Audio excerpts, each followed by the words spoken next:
খেজুরে প্রচুর পরিমাণে প্রাকৃতিক শর্করা যেমন গ্লুকোজ, ফ্রুক্টোজ এবং সুক্রোজ থাকে, তাই ক্লান্ত শরীরে দ্রুত শক্তি ফেরাতে মাত্র ২-৩টি খেজুর চমৎকার কাজ করে।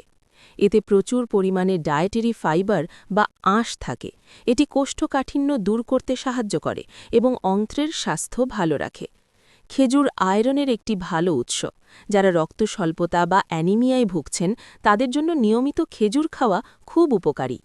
খেজুরে থাকা পটাশিয়াম রক্তচাপ নিয়ন্ত্রণে রাখতে সাহায্য করে এবং স্ট্রোকের ঝুঁকি কমায়।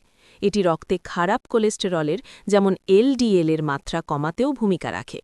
এতে থাকা ক্যালসিয়াম, ম্যাগনেসিয়াম, ম্যাঙ্গানিজ এবং কপার হাড়কে মজবুত করে এবং বয়সজনিত হাড়ের ক্ষয় রোধে সাহায্য করে। বিভিন্ন গবেষণায় দেখা গেছে খেজুর মস্তিষ্কের প্রদাহ কমাতে এবং স্মৃতিশক্তি বাড়াতে সাহায্য করে।